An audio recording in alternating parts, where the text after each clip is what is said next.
He locked my wife in the garage for 3 days. I came back from a business trip and instead of a cold beer, heard strange cries coming from the garage. I found her crying, exhausted and bruised. When she whispered, "Our son did it," betrayal turned into revenge, and I made his life a living nightmare. Before we continue, please subscribe to the channel and write in the comments what time it is where you are now. I pulled into my driveway at 5:15, briefcase in hand, already thinking about the cold beer waiting in my refrigerator. Quarterly reports could drain a man, even after 35 years as a CPA.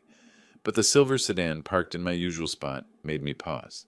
Brent's car. He never came by unannounced. Before I reached the front door, it swung open. Della stood there, smiles stretched across her face like plastic wrap pulled too tight. "Clark! Perfect timing. We have something incredible to share." I stepped inside, setting my briefcase on the entry table. Brent sat on my living room couch, hands clasped between his knees. He glanced up briefly, then away. The coffee table was covered in glossy brochures, spiral-bound documents, and small bottles with labels promising vitality and wellness. "What's this about?" I asked. Della gestured to the materials like a game show host revealing prizes. "A ground floor opportunity in the wellness industry. We're talking about building real wealth, Clark. Multi-level marketing done right." I moved closer, picking up one of the brochures. Before and after photos. Income projection charts showing exponential growth. Testimonials from people I'd never heard of claiming life-changing results. "How much are you asking for?" $45,000. Della said it casually as if discussing lunch plans. "It's an investment in Brent's future. In our future." I looked at my son. He still wasn't meeting my eyes. "Let me see the business plan." We moved to the kitchen table, where the light was better. Della spread out documents while maintaining a constant narration about revolutionary products and unlimited earning potential. I put on my reading glasses and began working through the numbers. The compensation structure revealed itself quickly. 70% of projected income came from recruiting new distributors, not from selling products. Each distributor had to purchase $3,000 in initial inventory. The fine print showed that only 2% of participants ever made a profit. I pulled out my notepad and began calculating. If Brent recruited 6 people, and each of those recruited 6 more, and those recruited 6 more, the math collapsed under its own weight. You'd exhaust the entire population of Florida in 7 recruitment cycles. "This is a pyramid scheme," I said. Della's smile hardened. "That's what everyone says about network marketing at first. The people who succeed are the ones who believe. The people who succeed are the top 3% who got in years ago." I tapped the income disclosure statement buried on page 14. "Look at these numbers, Brent. Do you understand what they're showing you?" My son mumbled something noncommittal.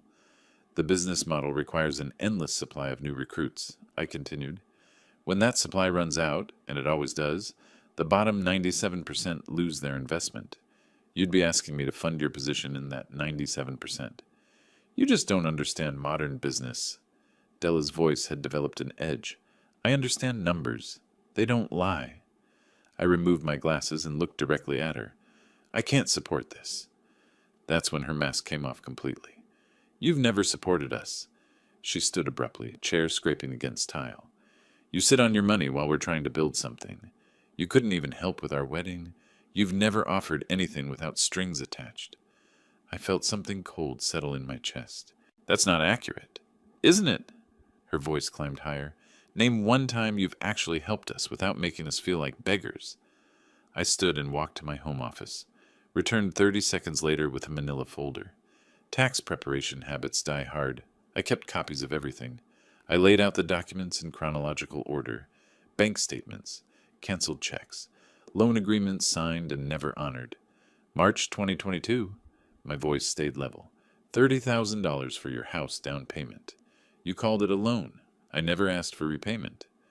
Della opened her mouth, but I continued. July 2022. $18,000 for Della's boutique inventory. Also called a loan. The boutique closed in 6 months. I placed another check on the table. December 2023. $15,000 for Brent's vehicle because his credit application was denied. Another document. April 2024. $17,000 split across various investments and emergencies you presented as urgent.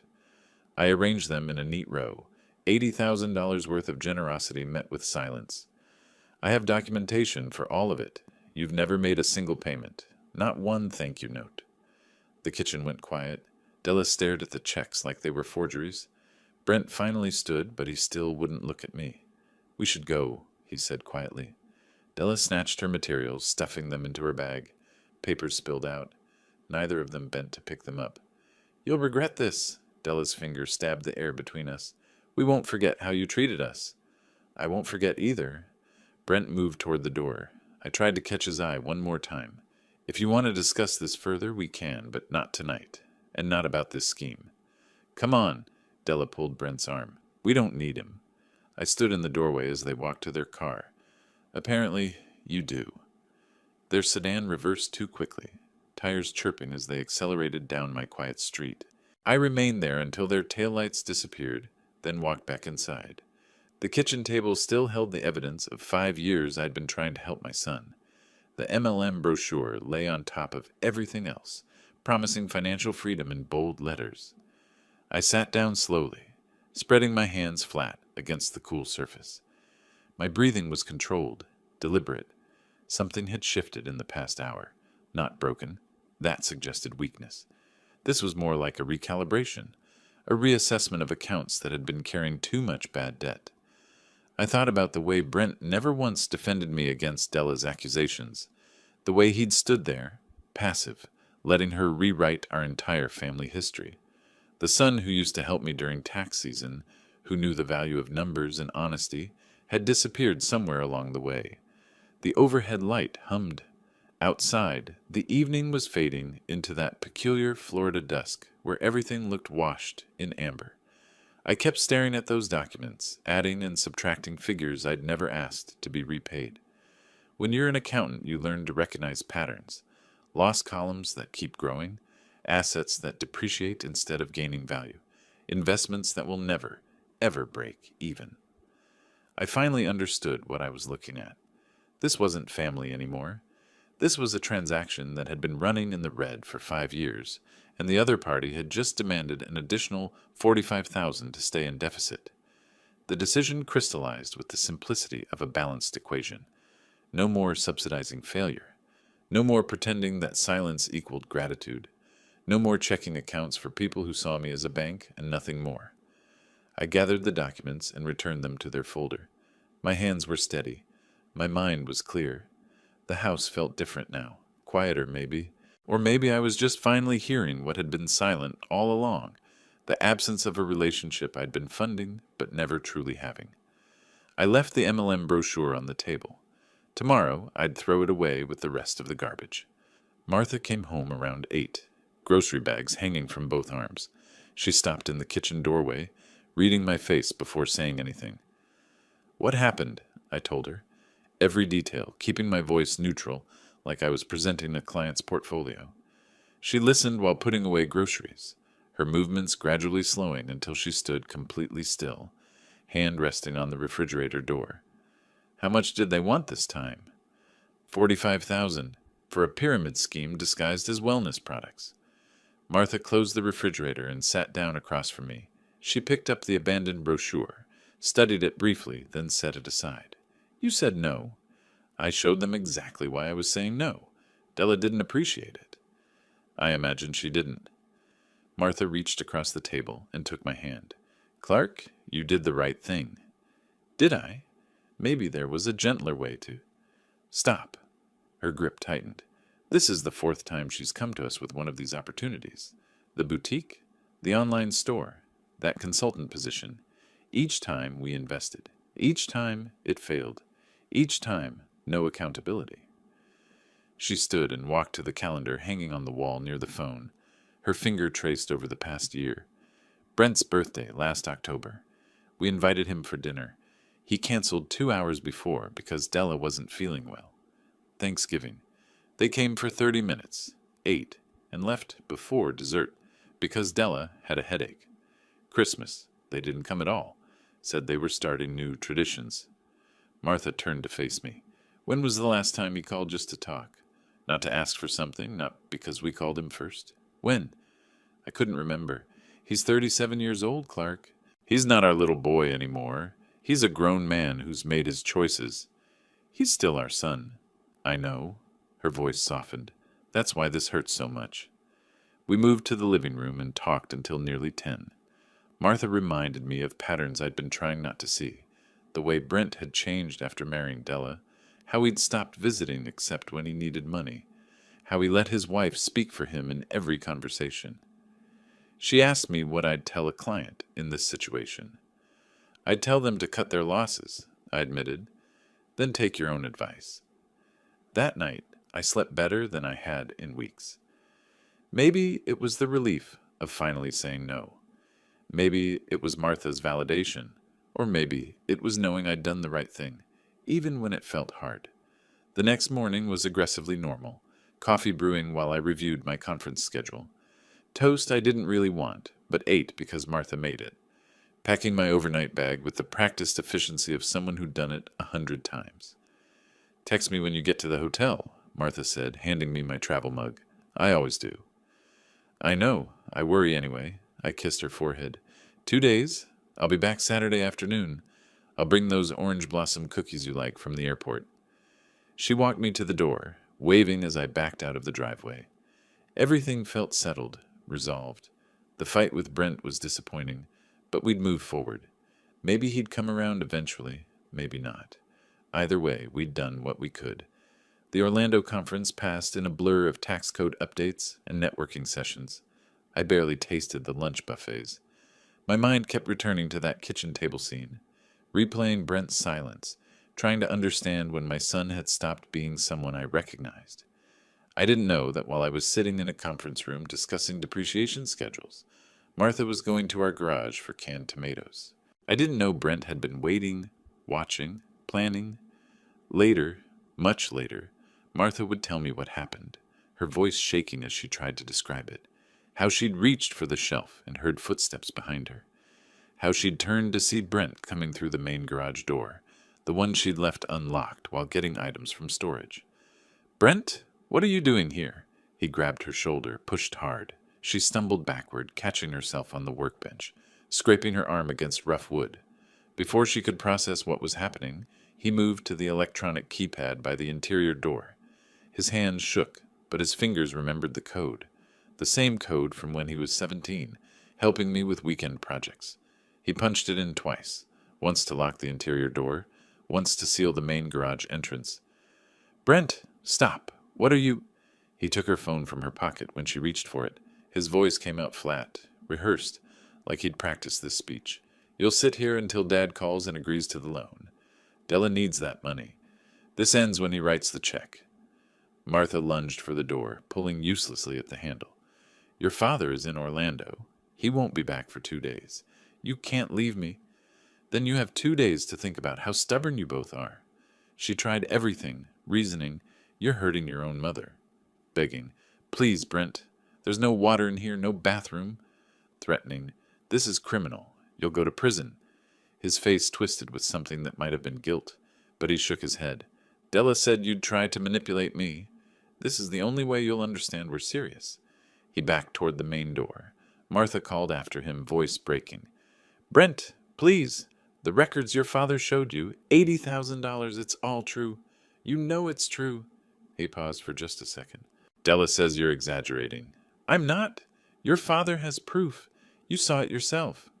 "I can't go back to Della without that money. I can't." "So you're choosing her over your own mother?" Brent's voice went quiet. "I'm choosing my wife, like you always taught me to do." Then he was gone, exiting through the main door, leaving her sealed inside. 3 days. No water source, no bathroom, no phone, no way to signal for help. The garage windows were too high and small, reinforced glass that wouldn't break even when she tried with a hammer from Dad's toolbox. August heat in Florida, even at night. Temperatures climbing past 95 during the day. Martha told me she tried to ration her energy, stayed near the door, called for help until her voice gave out, but our neighbors' houses were too far apart to hear. She tried to stay strong, tried to believe someone would come, tried not to think about dehydration and heat exhaustion and how long a person could actually survive. I drove home Saturday afternoon, eager to see her after 2 days of tax seminars. But as I turned onto our street, something felt wrong. Couldn't identify it yet, just a prickle of awareness. Martha's car sat in its usual spot, but it looked wrong somehow. Then I realized it hadn't moved. The newspapers at the end of the driveway hadn't been brought in. 3 days' worth yellowing in the sun. I parked and hurried inside, calling her name. Silence. No TV sounds, no movement, nothing. I walked quickly through the house. Kitchen empty, living room empty, bedroom untouched. That's when I heard it. Weak, raspy, crying. The garage. My hands shook so badly the first code entry failed. The second time my fingers found the right numbers. The door swung open. Martha was collapsed against the wall, just inside. Face streaked with dried tears and dirt. Lips cracked and bleeding, eyes barely focusing. Bruises covered her arms and knees from falling, from desperate attempts to escape. I dropped to the floor beside her, checking her pulse with trembling fingers. Martha, Martha, can you hear me? Clark. Her voice was barely a whisper. I pulled out my phone, dialing 911, while reaching for the water bottle in my bag. I need an ambulance. My wife, she's been locked in our garage. 3 days. Severe dehydration. Is she conscious? Barely. I helped Martha sip water slowly, stopping her when she tried to gulp it down too fast. Please hurry. Martha's hand gripped mine weakly. Brent did this. Everything stopped. The world narrowed to those 3 words. What did you say? He waited until you left. Wanted you to change your mind about the money. I stared at her cracked lips, her bruised arms, her exhausted eyes. 3 days. My son had left his own mother, locked in a garage for 3 days, in August heat, without water, without mercy. Something cold and final settled over me like a second skin. The ambulance siren grew louder outside. Paramedics were coming through the front door, but I barely heard them.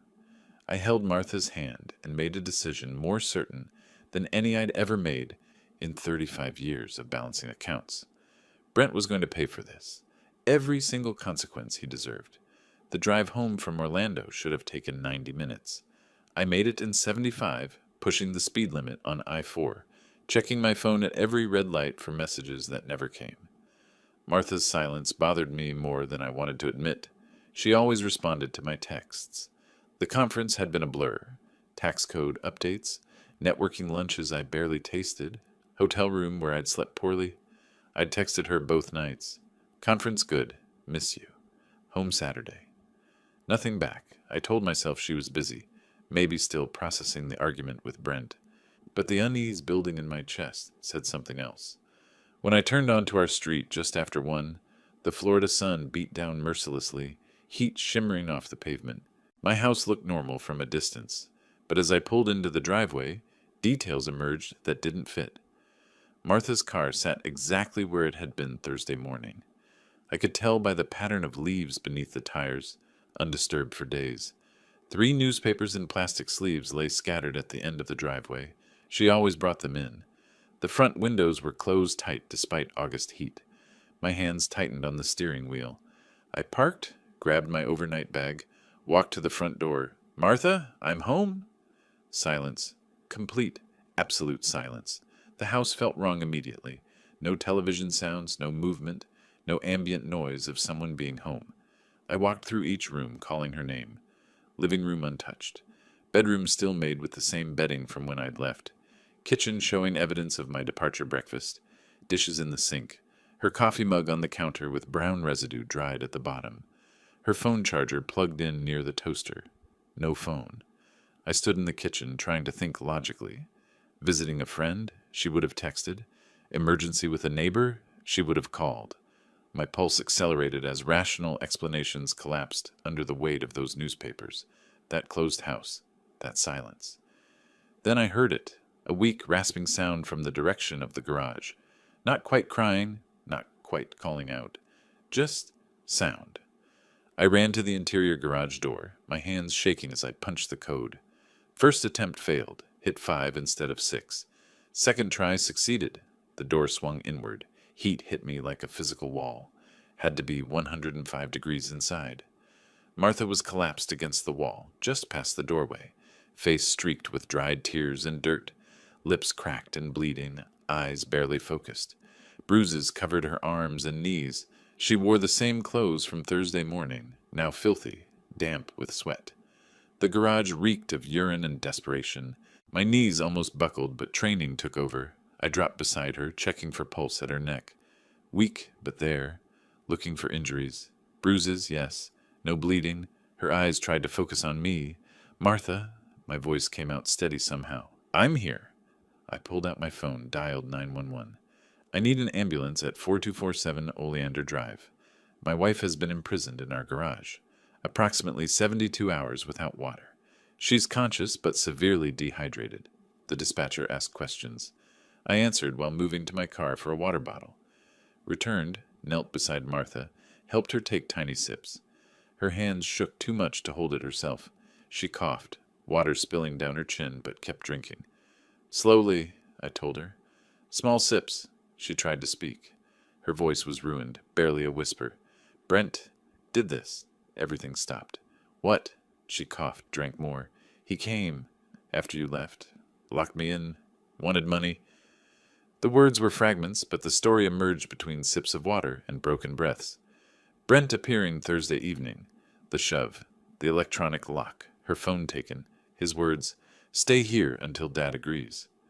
I listened, my face growing colder with each phrase. My son. My son did this to her.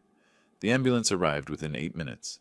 2 paramedics, Santos and Rodriguez according to their name tags, entered with equipment. Santos knelt beside Martha, checking vitals, asking questions. I stepped back, giving them room. Blood pressure cuff, pulse oximeter, pen light in Martha's eyes. IV lines started for fluids. Rodriguez photographed the garage, the door lock, Martha's condition. Standard procedure for suspected elder abuse. Santos looked at me. We're taking her to Tampa General. You can ride with us.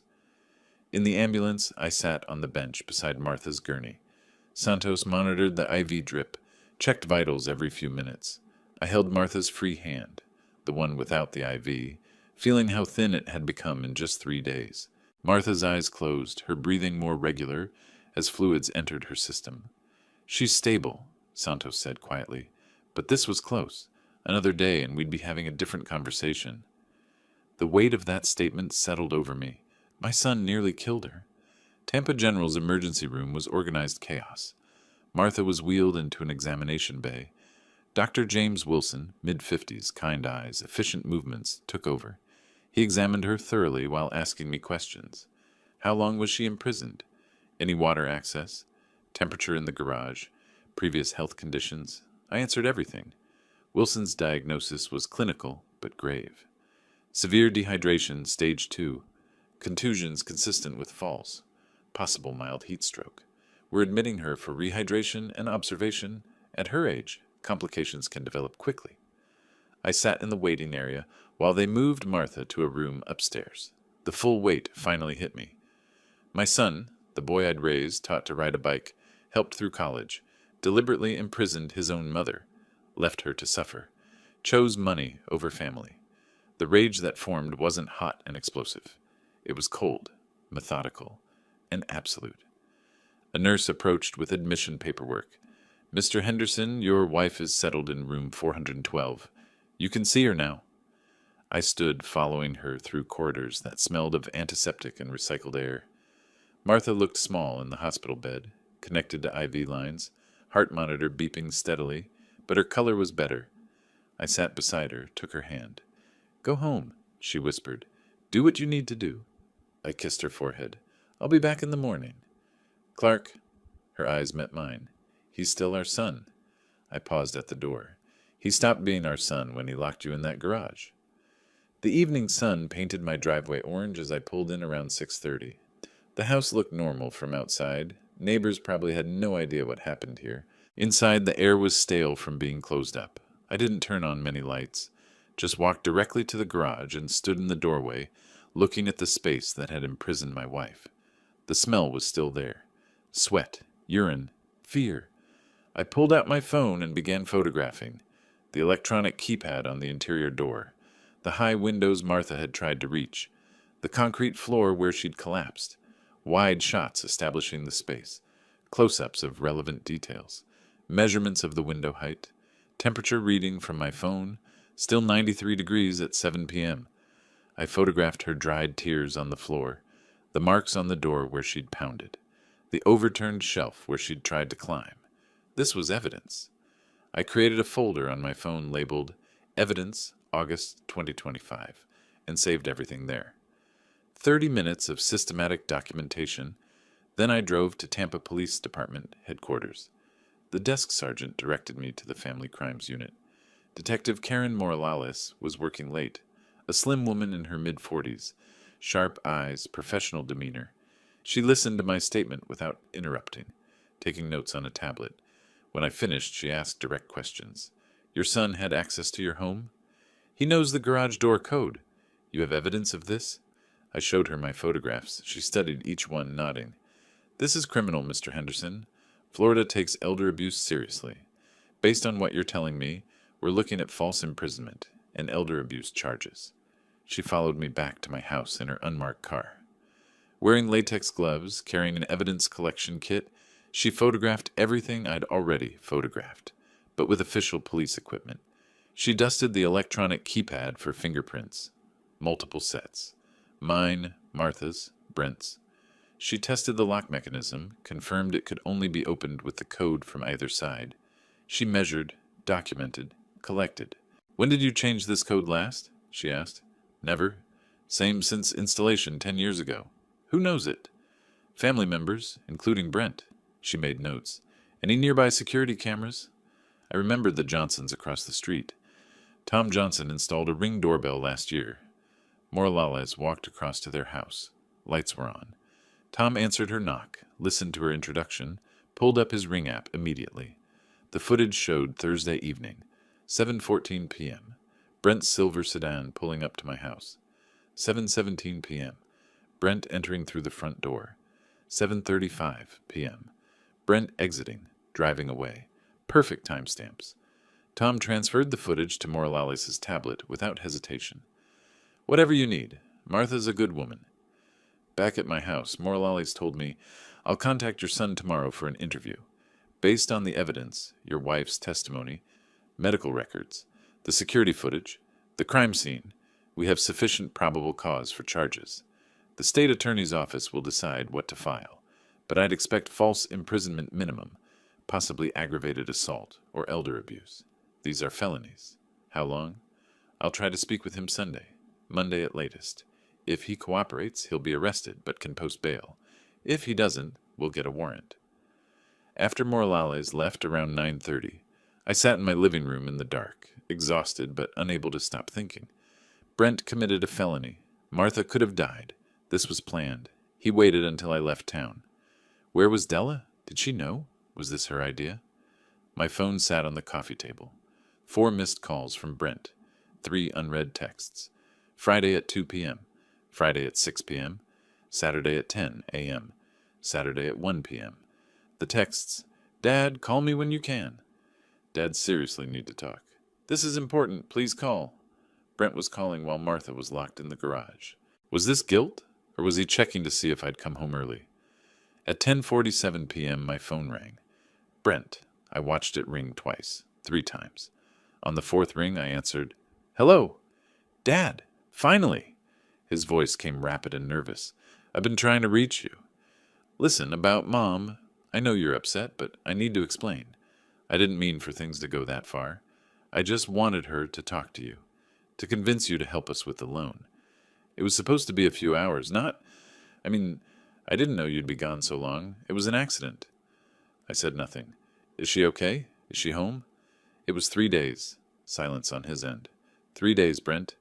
You locked your mother in a garage for 3 days. I know, but I didn't know you'd be gone that long. The conference was supposed to be overnight. So you waited until I left town, trapped your mother, and your defense is that I stayed away longer than you expected. That's not... Look, I just wanted her to talk to you, to convince you to help us. By locking her in a garage, no food, no water, no bathroom. His voice rose. I panicked, okay? Della was so upset about the money, and I thought if I could just...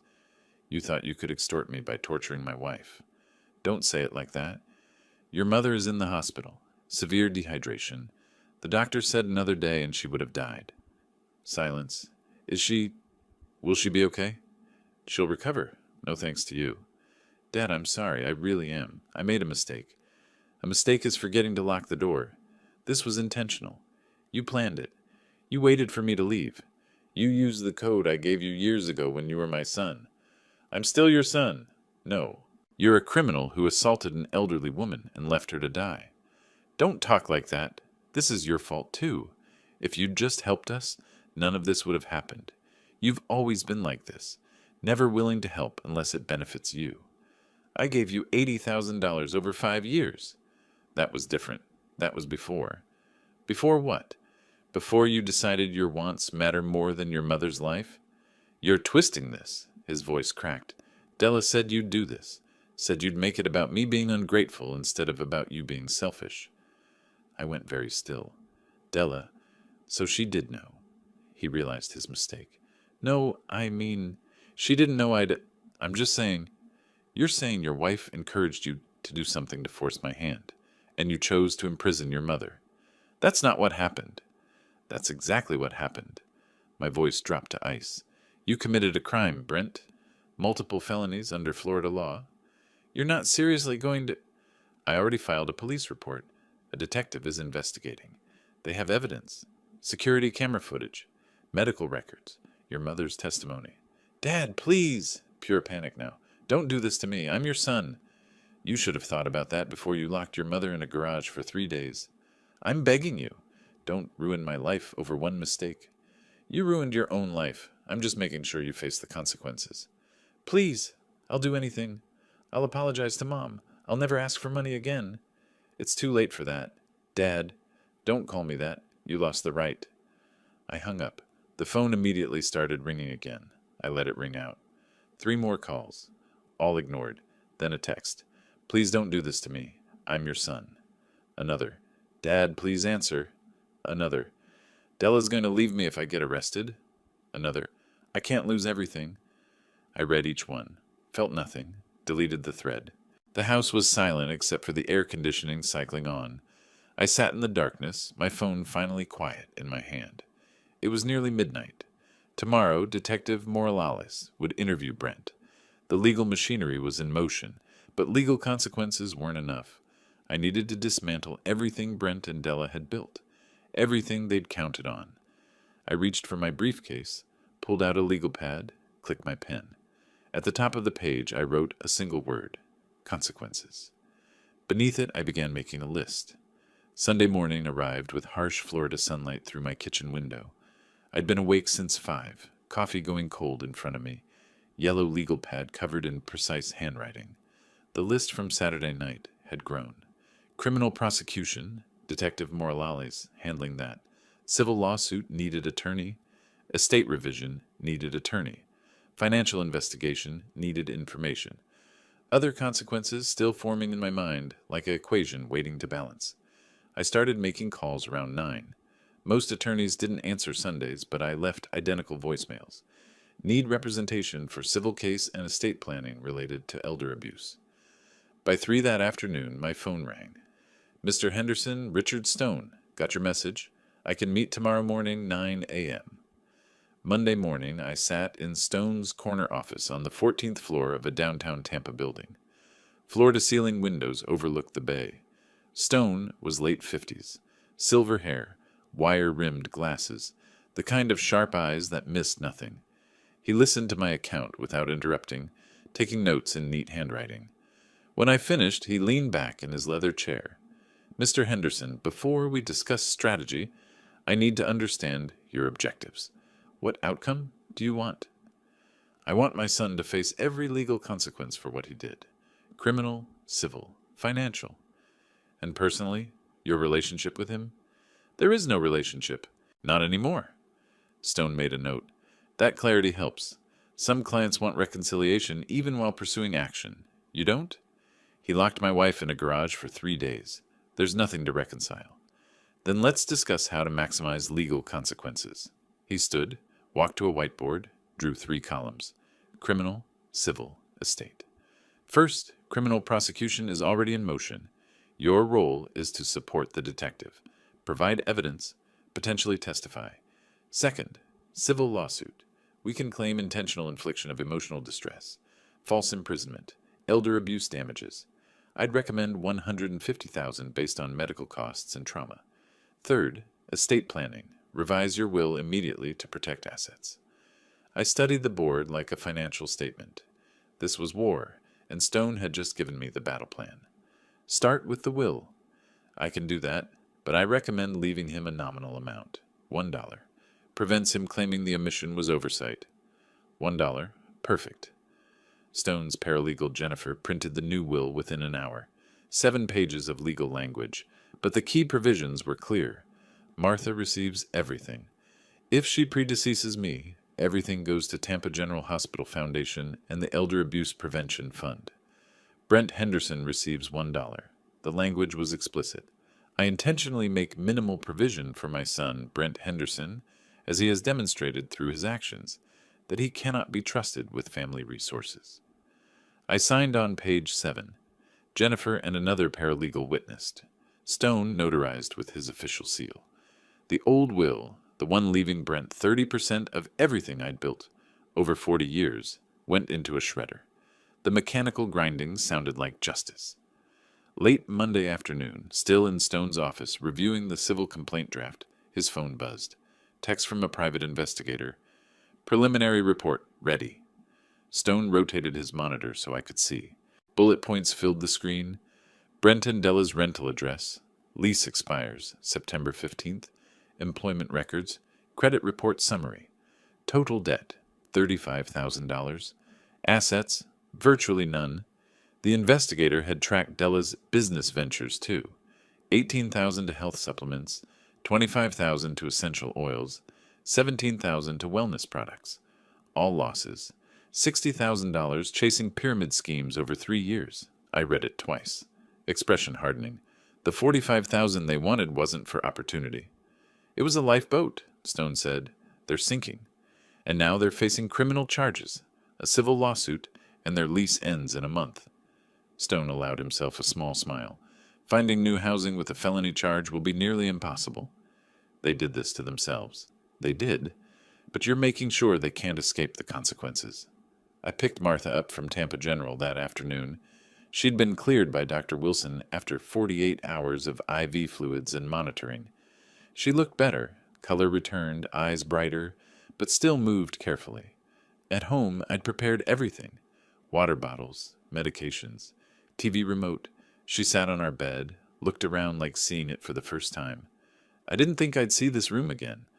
I sat beside her, took her hand. You're home now. You're safe. That evening around 8, my phone rang. Brent again. I considered ignoring it, then answered. Let him dig himself deeper. His voice was different from Saturday, less angry, more frightened. Dad, please. I heard you hired an attorney. Please tell me that's not true. It's true. Why? The police are already involved. Isn't that enough? No. What more do you want from me? I want you to lose everything you valued more than your mother's life. I didn't value money more than Mom. It wasn't about money. Then what was it about? He struggled. It was about... Della needed... We had bills. So it was about money. That's not fair. Della didn't know what I was going to do, I swear. You told me Saturday that Della predicted my response, that she knew exactly how I'd react. Silence. She knew what you were planning and supported it. No, I meant she knew you'd overreact. Overreact to my wife being imprisoned for 3 days.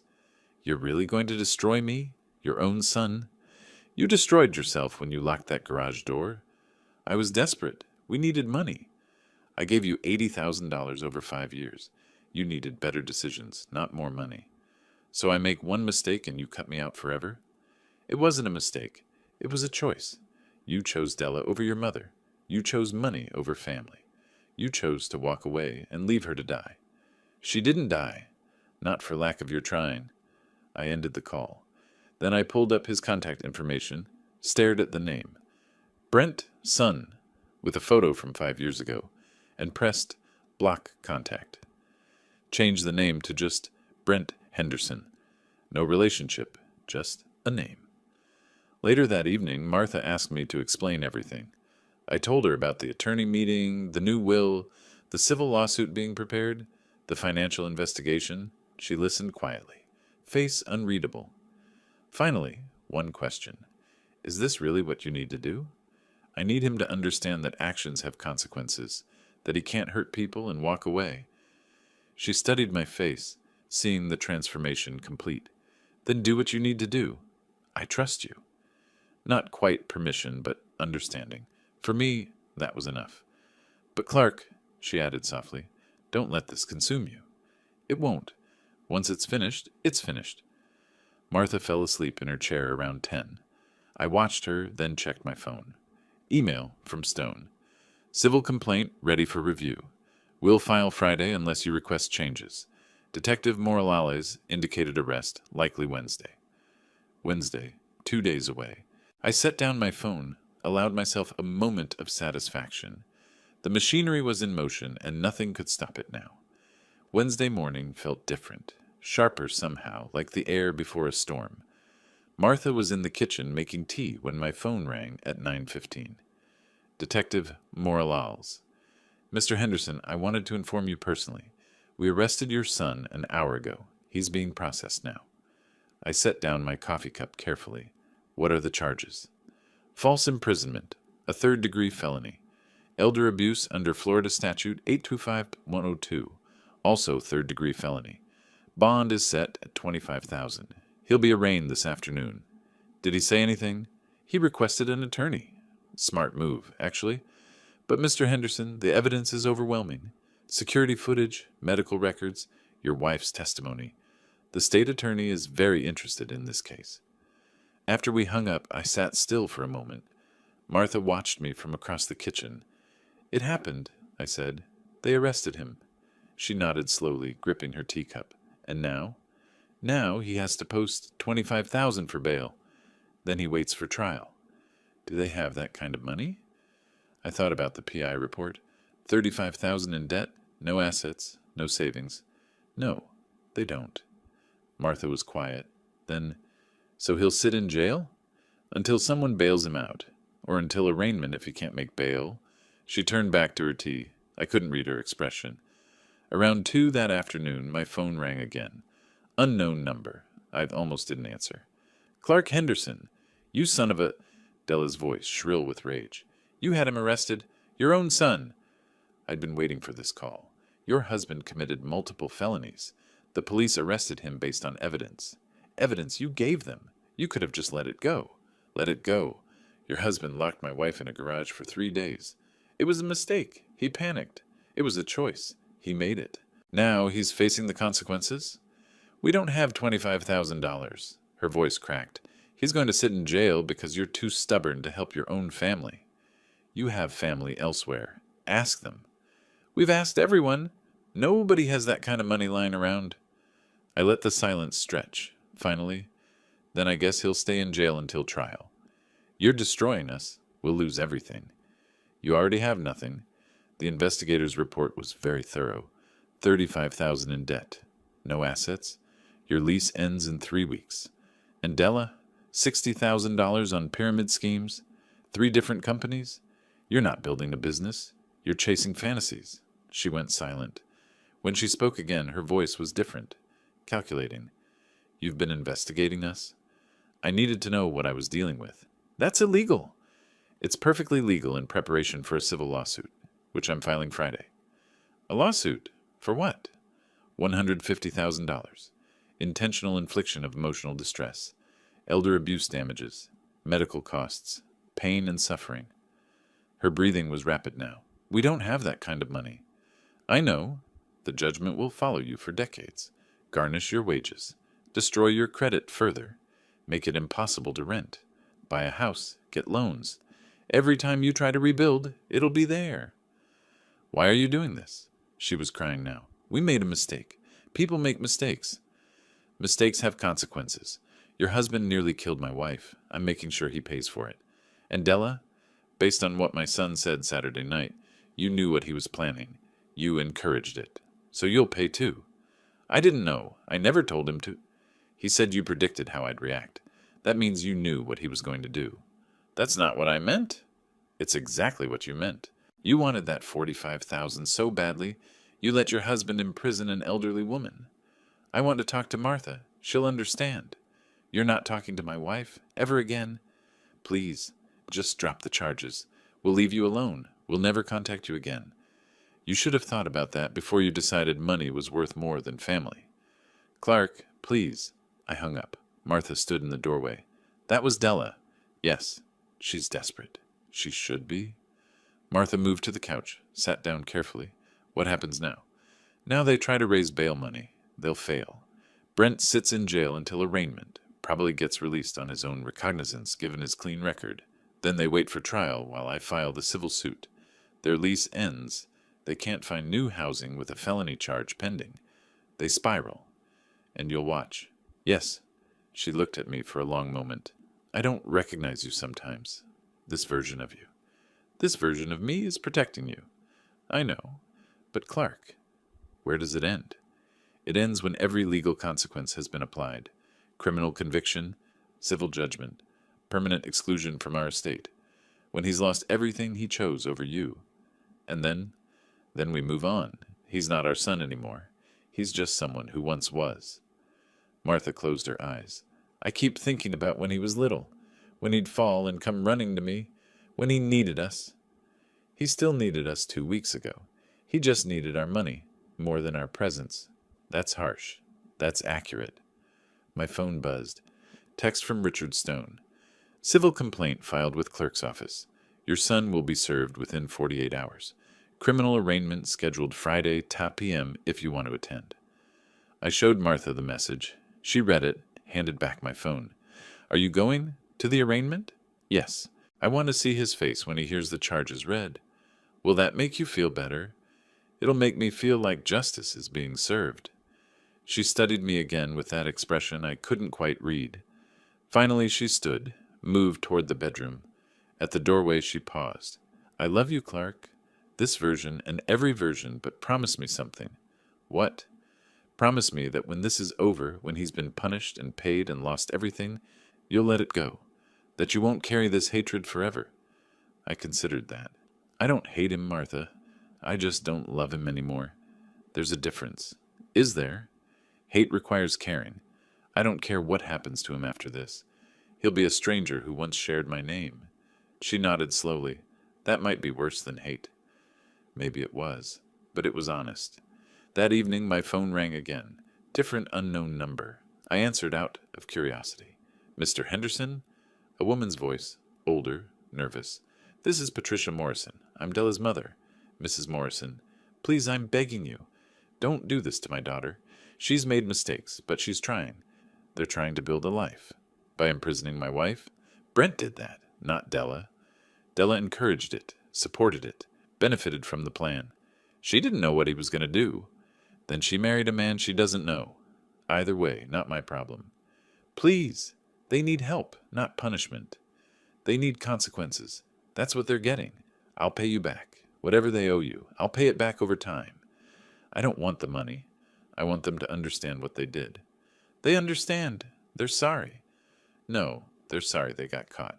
There's a difference. She was crying now. You're destroying 2 people's lives. They nearly destroyed one. I'd say that's fair. How can you be so cold? Practice, Mrs. Morrison. Years of watching my son choose his wife over his family. Years of giving and giving while they took and took. Cold is what I learned from them. I ended the call. Blocked that number too. Martha appeared in the doorway again. Della's mother? Yes. She tried to make you feel guilty. She failed. Martha sat beside me on the couch.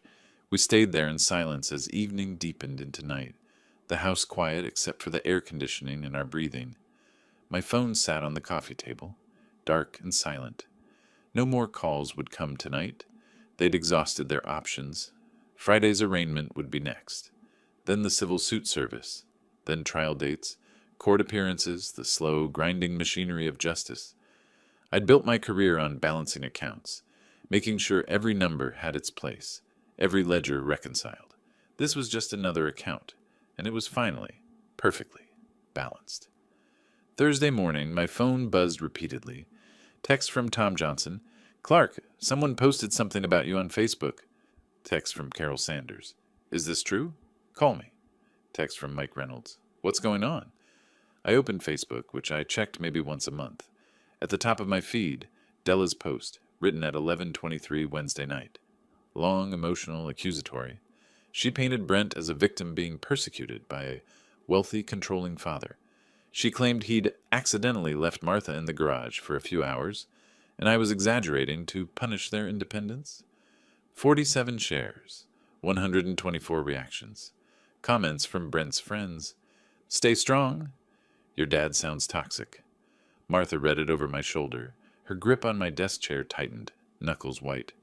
That's not what happened. She's lying. I know. You need to respond. Tell people the truth. I turned to face her. Anything I write becomes part of the public record. It can be twisted in court. Our evidence speaks in legal proceedings, not on social media. But people will believe her. People who know us won't. People who don't know us don't matter. I forwarded the post to Richard Stone. Subject line, defamation, he called back at 10:30. I've reviewed it. Multiple provably false statements. Want me to sue her? Send a cease and desist first. Make her remove it. Stone's letter went out Thursday afternoon, delivered by courier and email. 3 pages on his firm's letterhead citing Florida defamation law, demanding removal within 24 hours. Friday afternoon, my investigator reported that Brent had called Della's parents in Georgia Thursday night. 37-minute call. They'd refused to send money. 4th time Della had asked them for financial help in 3 years. They'd learned to say no. Saturday morning at 7:14, the Facebook post disappeared. Either Della had received Stone's letter and complied, or she'd realized several comments were questioning her version. Why would he lock her in a garage? 3 days without water sounds serious. The social media counterattack had failed.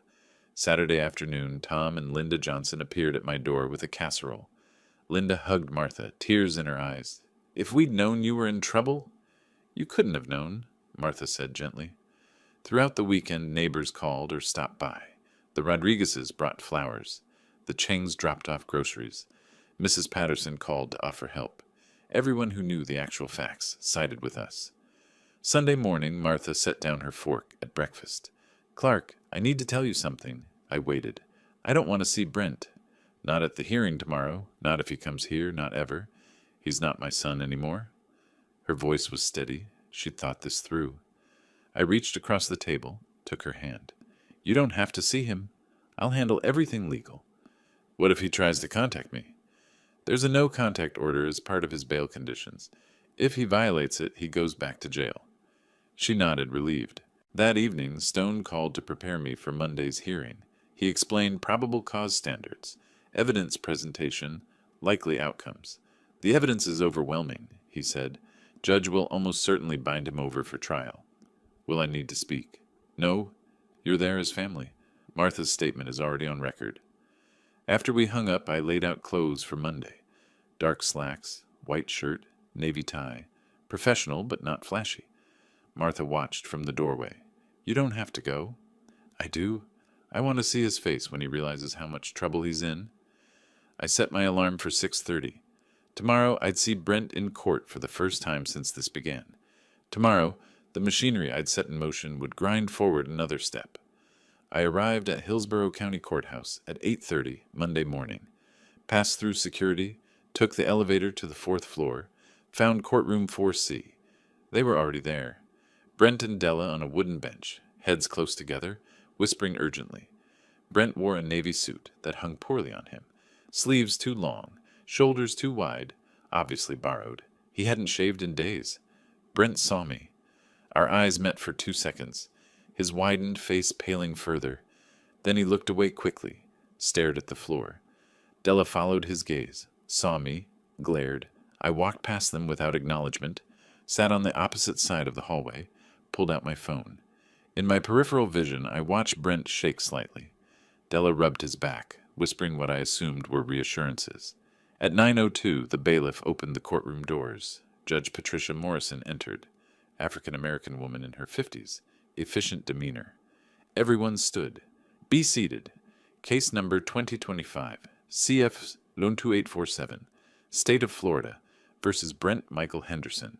Is the state ready? Assistant State Attorney Rachel Torres stood. The state is ready, Your Honor. Is the defense ready? Sarah Chen, Brent's public defender, stood less confidently. Defense is ready, Your Honor. Torres presented with clinical efficiency. She read Martha's sworn statement. I was locked in my garage by my son, Brent Henderson, for approximately 72 hours without access to food, water, bathroom facilities, or means of communication. She presented medical records. Patient presented with severe dehydration, requiring 4 liters of IV fluid. Treating physician noted the patient would likely not have survived another 24 hours. Crime scene photos appeared on a monitor, the garage, the electronic lock, the empty space where Martha had been trapped. Finally, the Ring doorbell footage. Timestamp, 7:14 p.m. Thursday. Brent's car pulls up. He enters at 7:17, exits at 7:35. The whole presentation took 15 minutes. It was devastating. Sarah Chen tried her defense. Your Honor, this was a family dispute that escalated beyond my client's intent. Judge Morrison interrupted. Counselor, your client locked a 61-year-old woman in a garage for 3 days without water. The medical records show she nearly died. Intent is not at issue for probable cause. Chen sat down, defeated. I watched Brent throughout. When Torres read Martha's statement, his jaw clenched. When the medical records were presented, he closed his eyes. When the garage photos appeared, his hands gripped the table, knuckles white, but he never looked back at me. Judge Morrison looked directly at Brent. Mr. Henderson, stand. He stood unsteadily. I find there is more than sufficient probable cause. You are bound over for trial. Trial date is set for September 15th, 2025, at 9 a.m. Bail conditions remain in effect, including the no-contact order. Do you understand? Yes, Your Honor. The gavel struck. 27 minutes total. I stood immediately, nodded to Torres, walked quickly out. Behind me, Della's voice rose. This is insane. She was fine. I didn't look back. In my car, starting the engine, my phone rang. Richard Stone. They were served. Civil complaint right outside the courthouse. 9:34 a.m. How did they react? Deputy said Della started crying. Brent just stood there, shell-shocked. Good timing. Strategic timing. They've been hit with both cases in 30 minutes. That evening around 6, unknown number, I answered, Clark, it's Della. Please don't hang up. We need to talk, like adults, like family.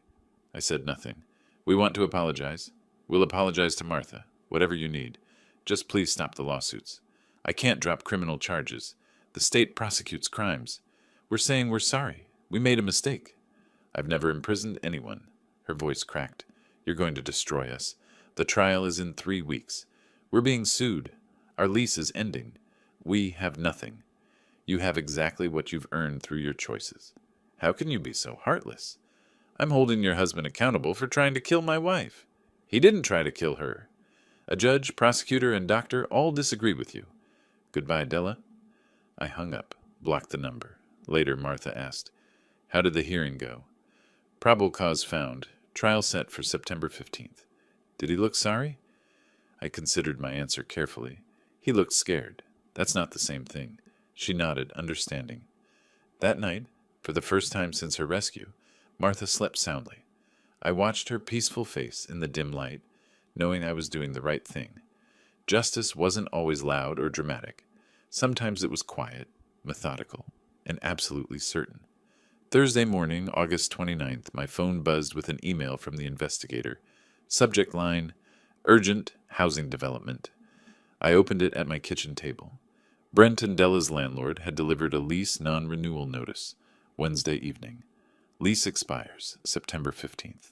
The landlord told Detective Morales he wouldn't rent to tenants with pending felony charges. They had 17 days to find new housing. I forwarded the email to Stone. Another pressure point activating. Over the next few days, updates arrived steadily. Friday, application denied at Riverside Apartments after background check. Saturday, West Shore Complex rejected same day. Sunday, Bayshore Rentals explicitly cited pending elder abuse charges as reason for denial. 6 properties, 6 rejections. Friday evening's report included something else. A neighbor had heard arguments. Thursday night, around 10, Della's voice through the walls. This is your fault. You couldn't convince your own father. You're weak. You've ruined everything.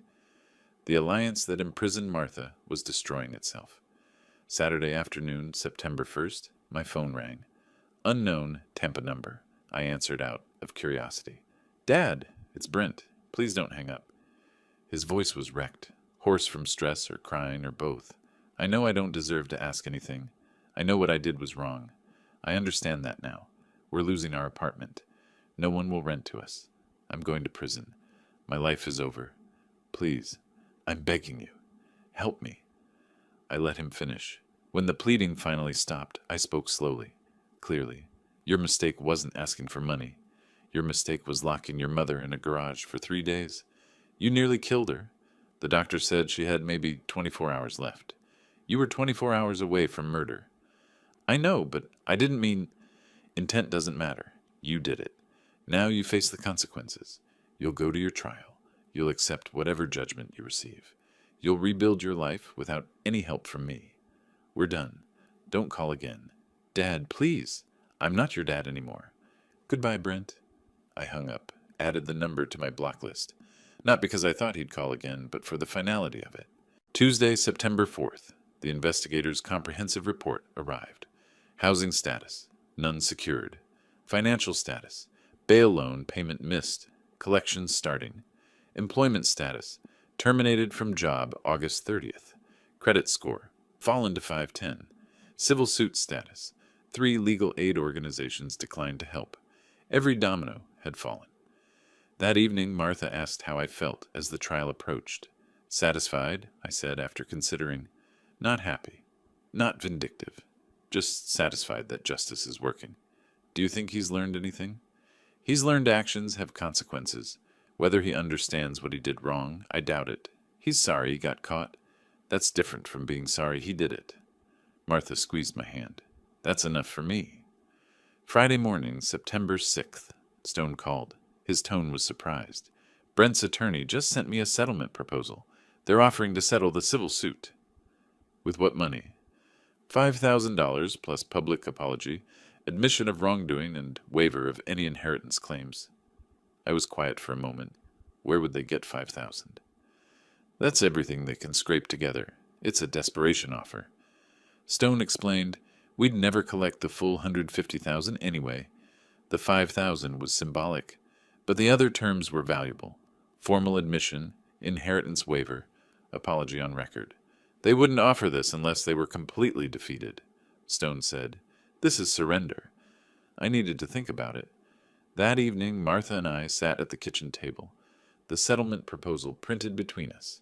Formal apology. Admission of wrongdoing. Inheritance waiver. $5,000. What are you going to do? Martha asked. I traced the typed words with my finger. I'm going to accept it. Not because I forgive him, but because this is what victory looks like.